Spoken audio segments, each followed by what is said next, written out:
surrounding the proposed development within Wigton House Hotel, which is in a fragile state. This winter has seen it deteriorate further, resulting in a number of large stones up to approximately 15 kilograms in weight falling from the wall, with evidence that further such damage could easily occur at any moment. I doubt that the developer is aware of this issue, but in the event of the application being approved, it should only be done so on the provision that the wall is made safe to protect anyone working on the site and later to protect anyone occupying the holiday chalets, which would lie only a few metres from this wall. That's the end of the presentation. Thanks, Tracy. Okay, the first registered speaker today then is Sandra Mcdowell from Wigton Community Council. Sandra, are you with us today? Yes, I am. Nice to see you, Sandra. I'm sure you'll know the process. You have 3 minutes to make your representation. I'll remind you with 30 seconds to go to draw your presentation to a conclusion. If you'd be kind enough to wait in case members have questions for you, I'd be grateful. And just whenever you're ready, Sandra, thank you. Well, thank you, Chair. The Royal Borough of Wigton and District Community Council is grateful to the committee for the opportunity to comment on this proposal at your meeting. In our opinion, the Planning Officer's report by Iona Brooke provides an excellent representation of the application and its context. Our community's view put forward by the Community Council is clearly against the proposal, due primarily to its seriously detrimental impact on the natural and built heritage of the former Royal Borough and its setting within the regional scenic area, including the local nature reserve. We will not reiterate these or other details as they are all in your papers. However, we do wish to comment on the economic impact issue. Much could be made of the economic benefit of the proposed development, but this is theoretical, not meaningfully evidenced by the applicant and likely to be limited. Any such putative economic benefit must obviously be set against the proposal's economic disadvantages. Our community's opinion, supported by the local authority's archaeologist, is that the proposal will have a substantial negative impact on the setting of listed buildings, scheduled monuments, and the Wigtown Conservation Area in which the application site lies, and a substantial negative impact on the natural environment and its appreciation to the east of Wigtown, which local planning policy seeks to protect. The proposed rubbish and recycling area brings additional risk of negative environmental impact in a sensitive area, especially when not actively managed on or near the site. All this negative impact on the natural and built heritage risks causing a significant negative impact on the tourist experience, which in turn risks a negative economic impact, undermining any positive impact. Wigtown Community Council submitted an objection to this application based on community opinion evidenced by a public Zoom meeting and numerous submissions to us, as well as our own consideration of the proposal and relevant policy. We remain unanimously opposed to the application, and we call on the Planning Applications Committee to refuse the proposal as recommended. Thank you, Chair. Thanks very much, Sandra, and thanks for being so succinct. Any members have any questions for Sandra?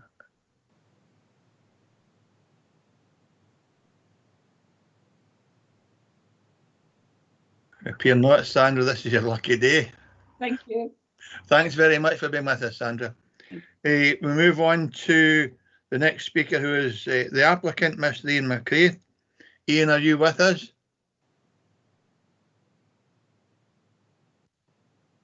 Yes. Good morning, Ian. The same circumstances apply to you. You will have 3 minutes to make your presentation to the committee. I will ask you with 30 seconds to go to bring your presentation to a conclusion, and you'll be kind enough to wait in case members have questions for you. I'd be grateful. And just whenever you're ready, Ian. Thank you. The proposed development sits on a field known as Blacksfield. named after a previous owner, which my grandfather purchased about 70 years ago with the intention of developing it. There were numerous building plots sold off of the field up to 1989, which coincided with the closing of Bladnoch Creamery and a general downturn in the local economy, which has been turned round by the designation of Wigton as Scotland's Book Town. Also, the field was included in a previous version of the local development plan, so there is recent planning history for possible development on the site.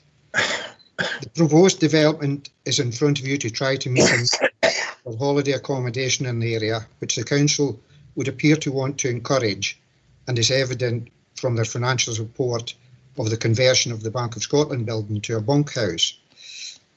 Wigton is one of the few towns in D&G that does not have any caravan or campsites, and so therefore loses out on the financial benefits these facilities, offering short-term accommodation, brings to the shops and businesses within the town. The development seeks to address that situation and offer further choice in the self-catering provision, which is very popular among tourists wishing to visit the area. Much has been made of the archaeological sensitivity of the site, and this is something we took steps to address right from the start of the process by engaging with the council's archaeologist and attending the scheme accordingly before proceeding with the submission of the application. We have always been willing to engage an archaeologist to oversee any groundworks undertaken, which due to the design of the development would be as minimal as possible, and are happy to accept any condition to that effect if permission is granted. The development is a means of diversifying the farm business and therefore meets an important criteria of council policy and will not result in losing much land from agricultural use. Having farmed this area my whole life, I can assure you that such a small field lying within a town's boundaries that is steeply sloping is not that productive, and certainly not the material loss to agriculture as portrayed in the committee report. The informal layout and the small design of the pods are such that they comply with policy criteria, and combined with the slope and topography of the field means they will be as unobtrusive as it's possible to make them, therefore leaving and maintaining the undisturbed views of Wigton Bay over the site. Our aim with this project is to enhance the area and indeed boost the local economy, and we believe this development achieves that. We plan to use local contractors, sourcing materials in the region as much as possible. We've already been approached by several companies promising their services, so we know that these works will benefit the local economy by keeping the investment here. The aim long term is to bring more people and money to the area that will sustain existing and create more jobs, and to develop a sustainable and viable business with a local emphasis and ethos. Thank you. Thanks very much, Ian. Thanks for your presentation. Very kind of you. Members, have any questions for Ian on his statement today or on the application he submitted?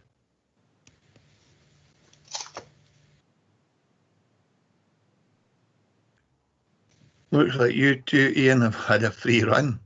Thank you very much for joining us today, and thanks for the presentation. Members are now in session. Ivor Hislop. Chair, I think the points that David Sutty made, it is a good idea, but it's in the wrong place because of the historical environment. So I'd be quite happy to support the comments David has made earlier and the comments within the report. Thanks, Ivor. So that's you proposing that we go with the officer's recommendation? Yes. And, thanks, Ivor. Andrew Juste.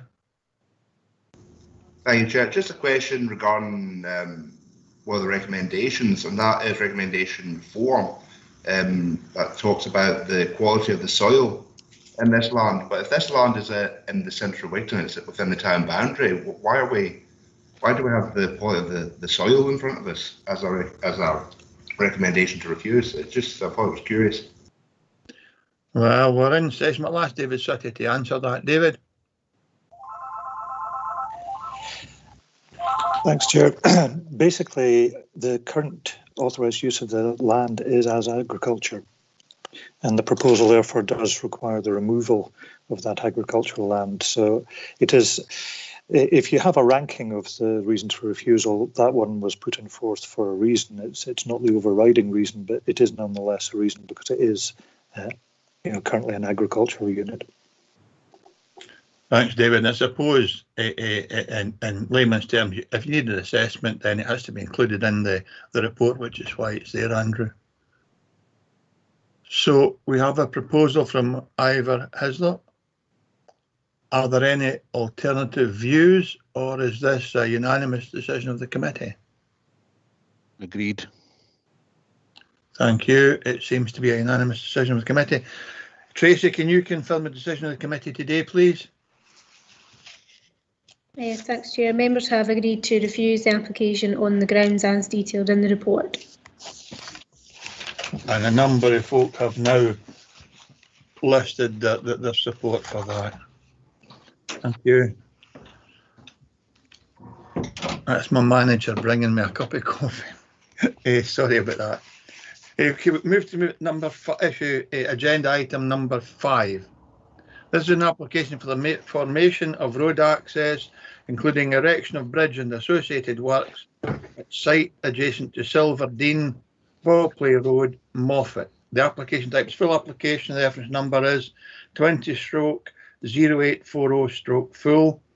The recommendation is to approve subject to conditions, and the case officer is Andrew Robinson. Andrew's with us. And before we go to the business on the agenda, we also have Kevin Morrison and Ken Root from Roads with us. And this will be Ken's last committee. He has taken retirement for the service. He leaves in a few weeks' time.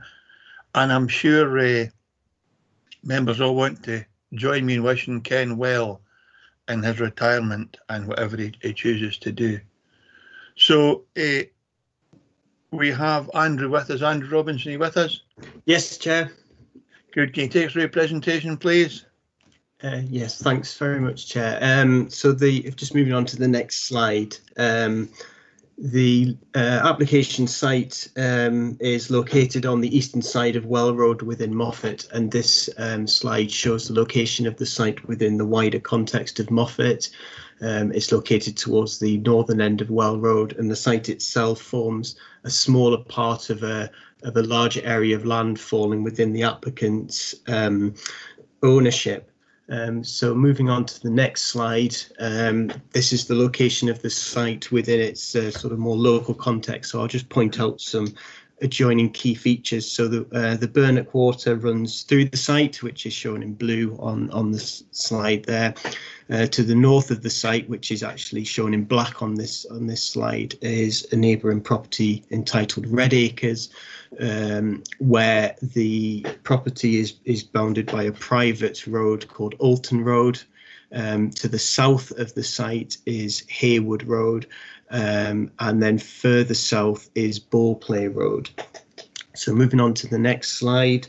This is a site plan of the proposed access road. So it's effectively a T-junction arrangement consisting of a footway on the south side of the road, and then would go into the adjoining field to the east. So if we move on to the next slide, I've actually included a sort of zoomed in version just to make it easier to see the access arrangement with Well Road. So footway on the southern side. On the northern side would require some tree felling just to get the levels, because the access road will require to be raised because of the land level differences, which I'll show you in the photographs in due course. There's drainage provision on the northern side of the site. At the access with Well Road, there is a crossing proposed to connect to the footway on the western side of Well Road, and visibility is shown on this slide as 2.4 by 43 metres to the south and 2 by 43 metres to the north.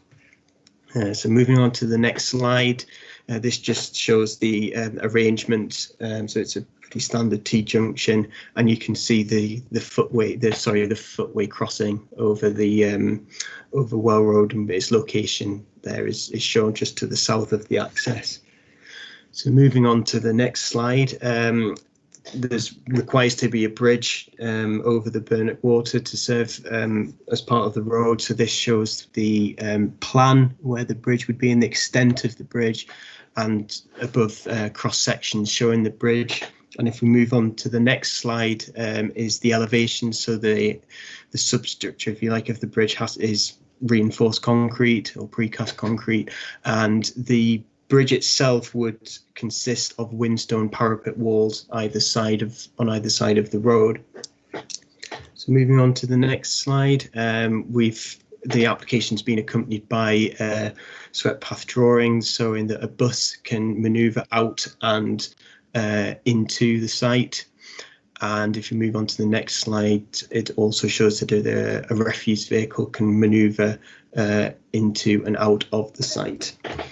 So moving on to the next slide, I mentioned that there would be an extensive tree felling required to facilitate this development, which is shown on this slide. So a number of trees along the northern boundary and some on the western boundary need to be felled, although there will be some to be retained on the northern boundary. And moving on to the next slide, we're moving on to the photographs now. So this is taken, this is looking up now, up Well Road. It's actually taken near the junction with Ballplay Road. So the access is located a little bit further up the road, actually beyond where the blue car is parked. But this gives you an idea of the approach to the application site from the south. Moving on to the next slide is with the junction with Hayward Road. So the access would be situated roughly 25 metres to the north of the telegraph pole. Moving on to the next slide. This is taken looking south from the point of the proposed access. So there will be required to be some road widening here to make a 6 metre width of the road, but that would be able to be accommodated within the grass verge, so within the public road boundary. Moving on to the next slide, this is looking south on Well Road, so you can, with the junction with Ballplay Road. And moving on to the next slide, this shows the Ballplay Road junction, and in particular the bridge, which is a single span access bridge over the water.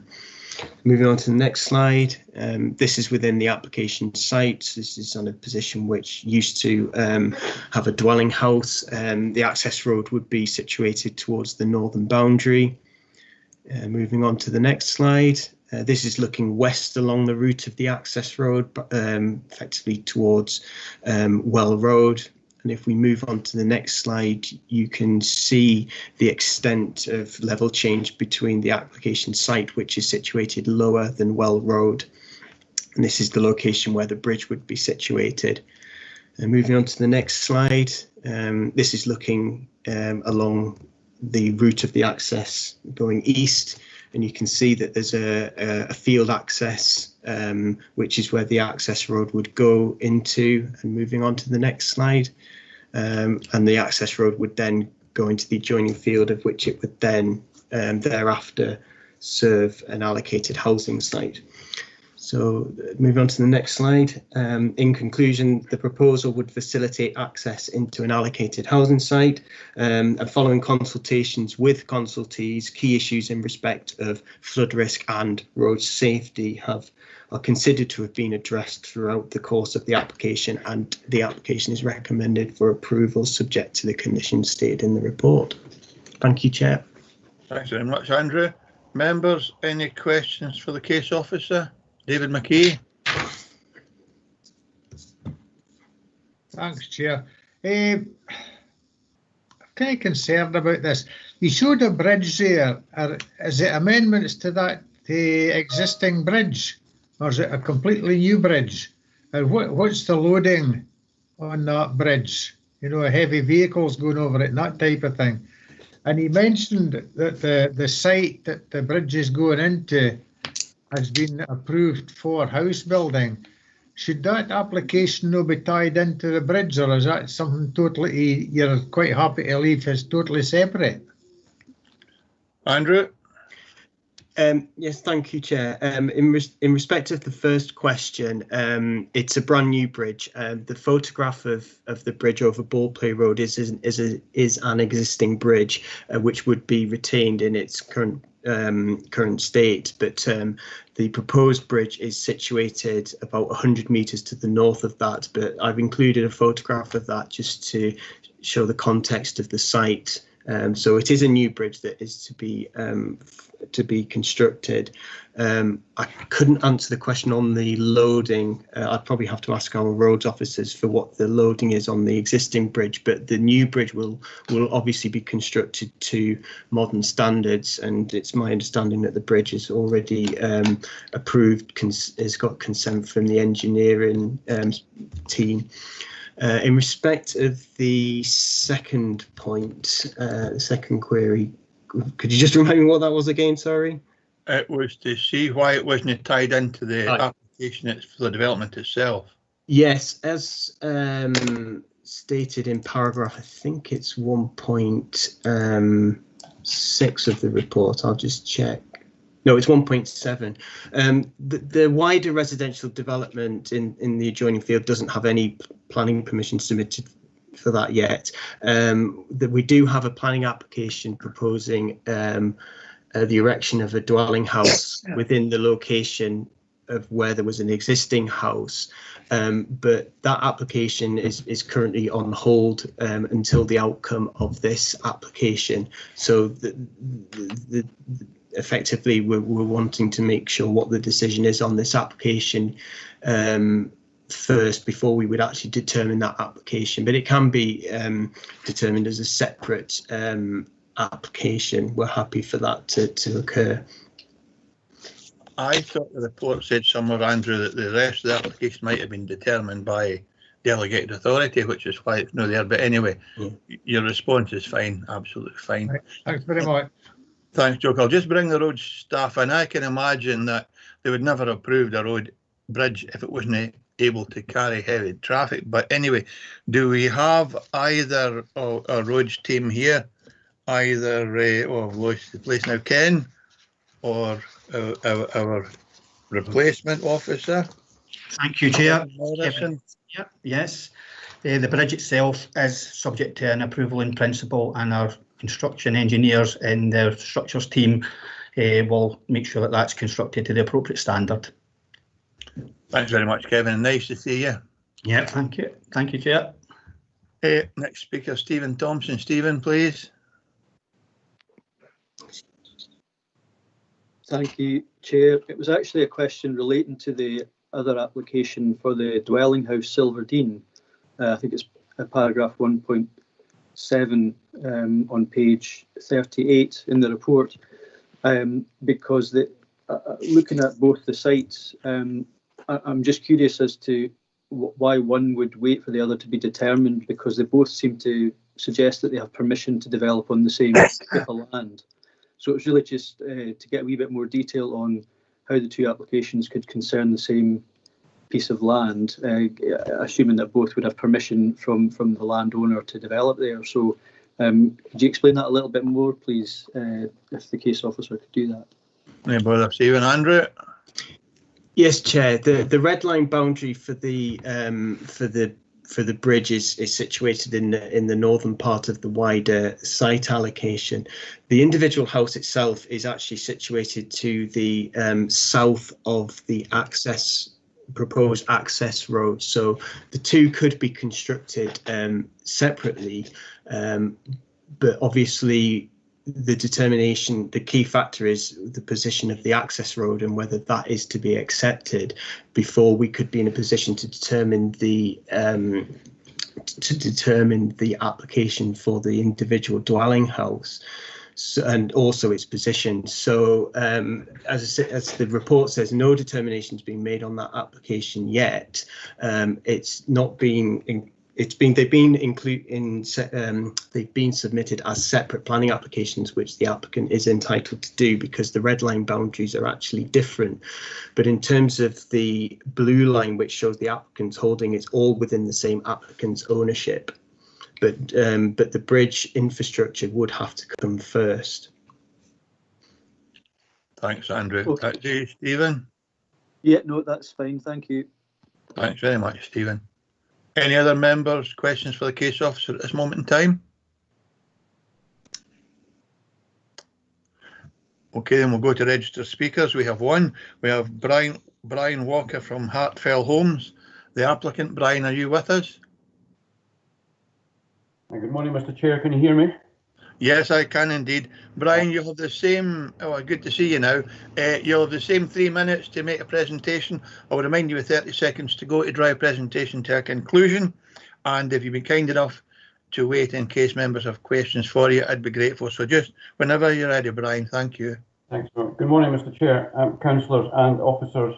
I am Brian Walker, the applicant from Hartfell Homes here in Moffat. The proposed bridge is the key to unlock a site for residential housing which was identified in both LDP1 and LDP2. This site was subject to an overall master plan which was a requirement for the council, and that master plan ran to over 100 pages of in-depth studies from roads to archaeology and was approved by the council in 2020. Bridge, as proposed, is part of that plan. Well Road is the major road in this area, and great consideration and planning was given to the best position for this new bridge to serve the site from Well Road. The traffic impact studies in 2009 and 2018 reported that Well Road was more than capable of serving this development. And just to answer, there was a question a second ago about the separate house and the actual road and the bridge. Silverdene itself extends to more than an acre and is more than capable of actually accommodating both of these facilities. The proposed access point is practical as well as minimising the disturbance to existing properties by the formation of a screened avenue into the new development. Hartfell Homes have a growing list of people waiting to relocate or come back to Moffat. In fact, more than we have houses planned for initially, ranging from first-time buyers, young families to retired couples, all wishing to enjoy the benefits that Moffat has to offer. We feel the report written by your officer, Andrew Robinson, is both fair and accurate in dealing with all of the issues raised both for and against this proposal, and we thank him for that work. I would like to conclude by asking you to endorse his views and allow this enabling work to take place for all of those families seeking a new home in Moffat. Thank you very much. Thanks, Brian, and thank you for being so concise. Members, do you have any questions for the applicant?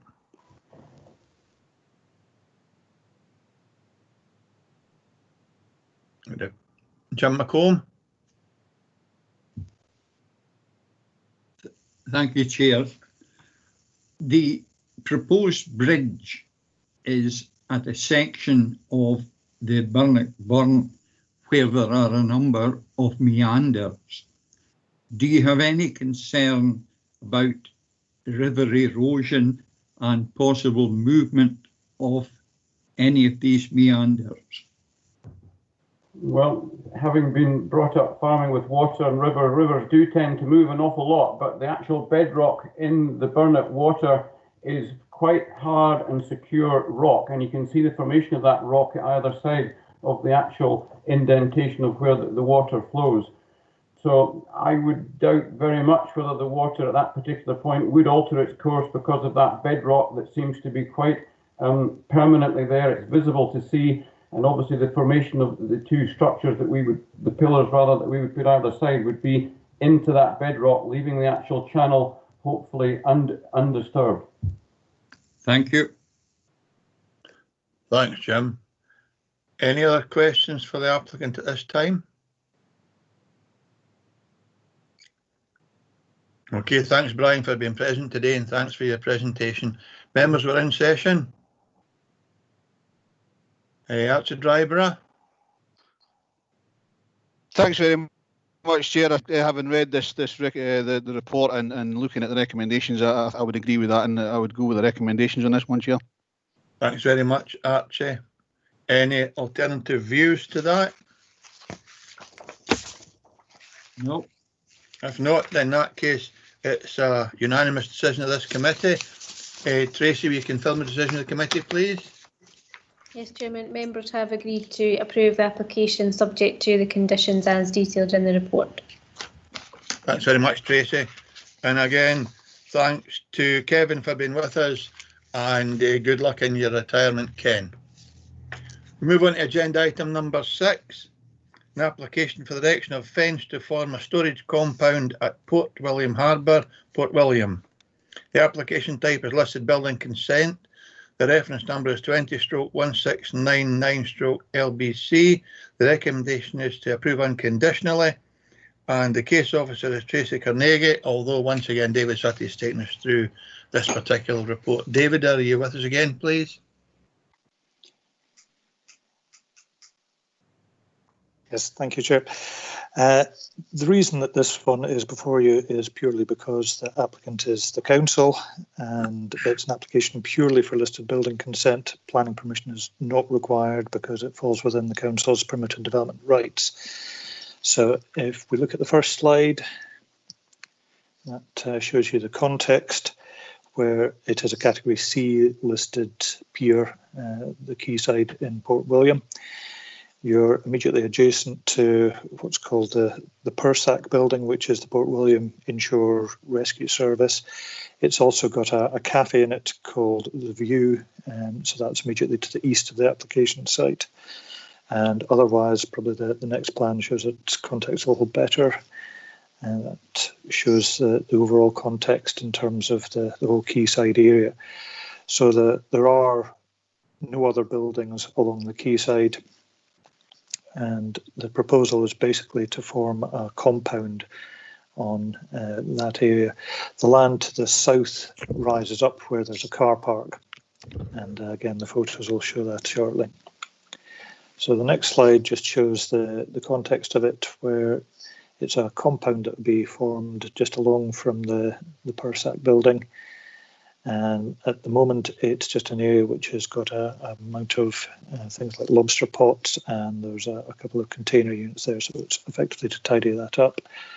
And the next slide shows you the elevations of the fence, which would be a 2-metre high fence. And it's the reason I say it requires this building consent is that the entire pier quayside area is listed, so it's purely really the effect of bolting that fence into the listed structure that means it's requiring listed building consent. But as you can see, it's immediately adjacent to an existing building. It's probably about the only location on the quayside which would be acceptable. 2-metre high vertical fence, which would be matte black in colour. The next slide starts the photos, and that's sort of a view across the harbour, so you can see the PERSAC building, and clearly it's a live operational harbour. It's in active use. And the next slide gives you a little bit more of a close-up view just at the edge of the PERSAC building, and then you can see the area there where there's the 2 containers and the area of lobster pots, which would be effectively enclosed by this fence. So the next photo along shows just the view looking back the other way. So you can see there's already quite an amount of lobster pots and the like stacked up there.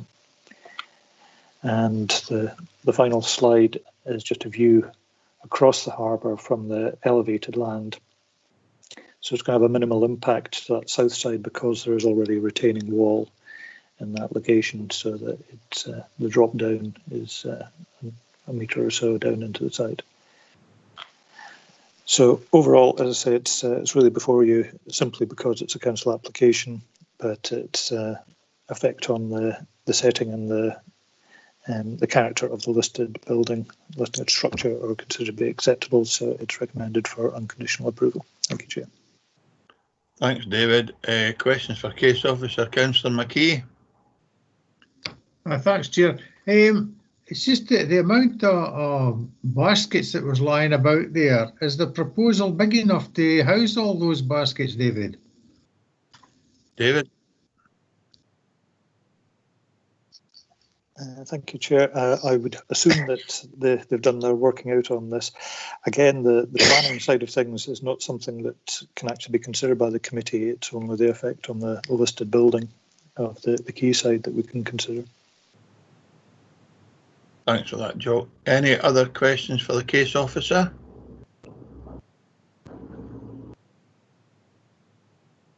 In that case, members, we're in session. Archie?